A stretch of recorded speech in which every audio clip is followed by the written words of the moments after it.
I do what I do. But either way, on November 15, 1842, it was a group of black people, about 25 to 30, and they rose up and they armed themselves with stolen rifles and pistols, and they executed a well-organized escape plan. Their goal was to get down to Mexico, because Mexico, slavery had been abolished about a decade earlier in 1833, okay? And the Indians and the Mexicans didn't really get along, and they had black folk knew that was a free place, a free country.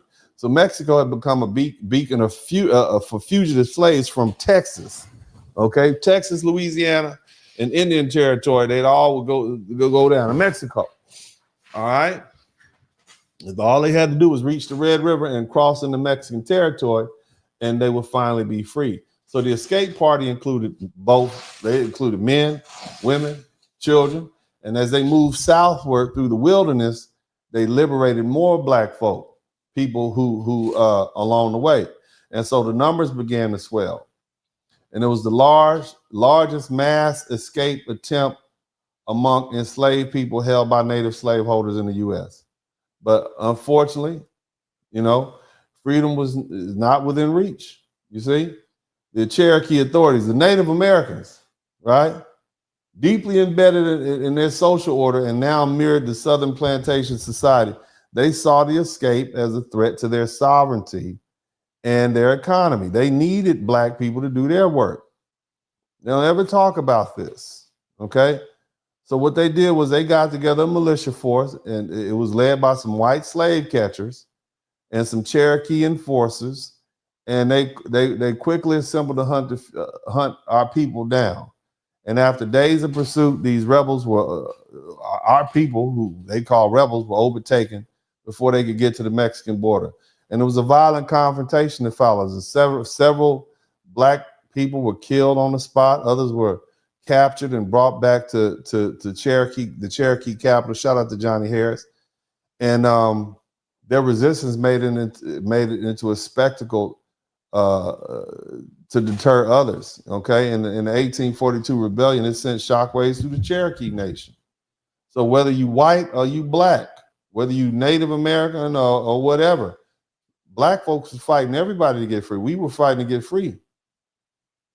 You see, black people saw freedom wherever we were enslaved, even behind tribal borders. Okay, now I want to talk to you guys about something else, and I think I kind of mentioned this earlier. So Spain had established control over vast regions of what we know as America. And in the early phases of the American colonialization, Spain established control over places like Georgia, South Carolina, Florida, and just generally the broader Gulf Coast. Now, here's the difference between Spain. Unlike the English, they imposed a strict racial boundaries in their colonies, okay? The Spanish colonial system was structured more around religion as opposed to race.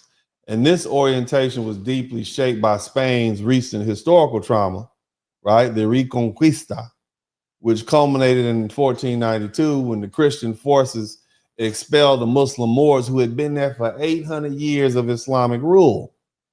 So as a result, Spain became especially vigilant regarding religious identity, particularly non-Christian, and Catholicism became the central test for inclusion or exclusion in Spanish society. In other words, they didn't really care what color you were as long as you were Catholic.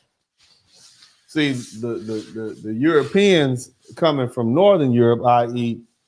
the British, they might have been beefing with the Irish and the Scottish and whoever else over on that side of the pond. But when they got over here, it was more important that they were white. They didn't care what religion you were. We had to maintain this racial line. So whether you was a black Christian, a black Muslim, or whatever, you were still part of that racial caste. Okay?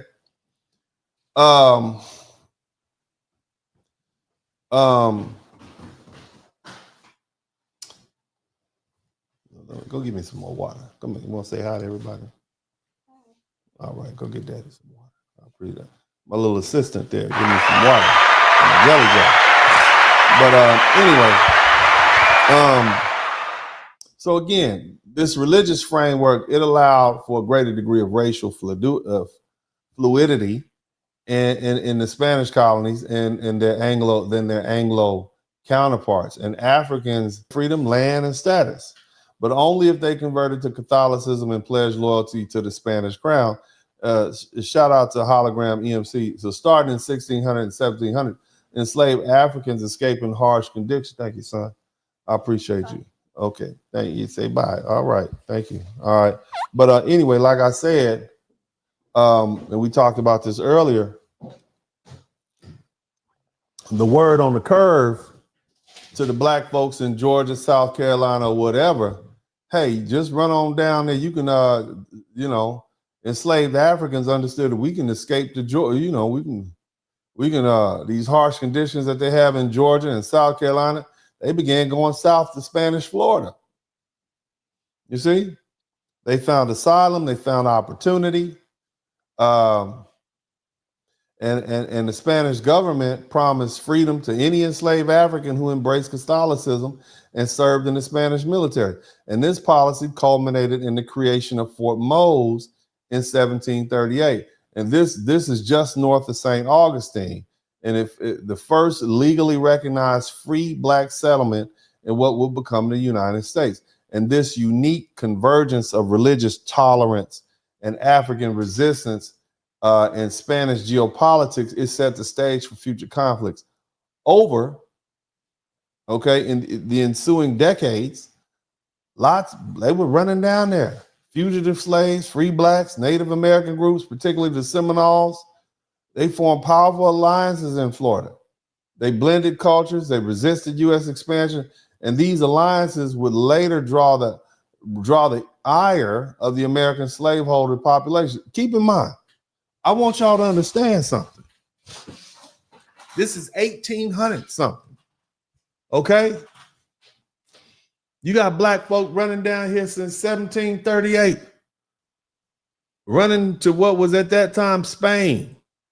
All of this was going on at the same time. Shout out to Lance Jackson. Shout out to Kenneth Bradford. All of this was going on at the same time. You had all this slavery going on in America, and you got all these black folk running down here to Florida. So what do you think had to happen? They had to confront these black people in what was called the Seminole Wars. And look, this went on from 1816 to 1858. I want you to think about that.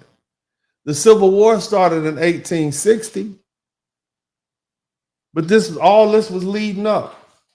And here's the colder part about it. They never won. Okay, so let's talk about this a little bit. These wars fought largely over the refusal of Spain to return escaped slaves in the presence of black-led resistance in Florida. This will become such a prolonged and costly issue for the U.S. government. President Abraham Lincoln, he referred to it as the Florida problem. This is the Florida problem. Somebody typed the Florida problem. I'm not talking about Florida State or University of Florida. The Florida problem. It's an SEC joke. This is a Florida problem. That's what LSU says. This is damn University of Florida. But this is a Florida problem.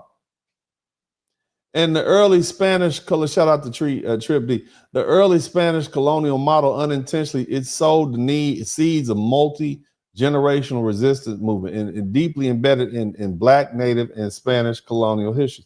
That it would challenge the expansionism well into the 19th century. You can't expand in Florida. You see? These Seminole Wars, it was the longest war against Black and Native freedom. It was long. Here's what you got to understand. In the dark swamps is where these folk would hide. Amongst the humid pine forests of Florida.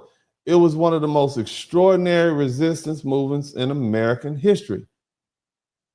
And the story has been buried. beneath this patriotic myth.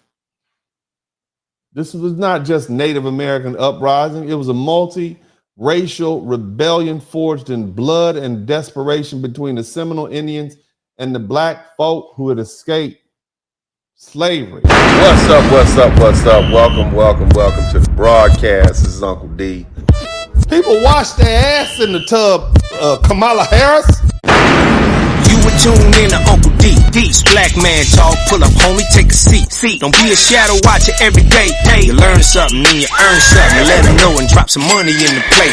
It's getting cold, ladies, talking ratchet. Blizzard King here, grab your coat, zip your jacket. Keep quiet for a second, close your jaw. Attorney Spurling, this ain't pearly, know the law. Talking Constitution, pushing pins when he shootin', give him that. Masculinity, just for the record, sprinkle that. You can keep your cat, gotta cut it. Only cat he rubbing, gotta love it. I call it Molly Buddy. Gotta vote your interest, voting earns. Presidential, this is for the money that I earn. When you gon' learn, my people, that evil mixed with evil. No matter what you're doing, baby, this ain't equal. Sometimes when you're special, you get hated. The test is for the best, you're damn right, my people made it. Uncle D, Blizzard King, you been served, gotta know this. Now black men out here know we winning, gotta hold it now. Uncle D, you been served, get your notice now. Black men out here know we winning, gotta hold it now. Uncle D, you been served, get your notice now. Black men out here know we winning, gotta hold it now. Uncle D, you been served, get your notice now. Black men out here know we winning, gotta hold it now. Hey man, I'll do what I do. Somebody need to whip your ass. Get up and whip him, Sweets. Hey, don't be putting the money in my hand all rough. Take your ass out here. You buy you a Floby and cut your own damn hair from now on.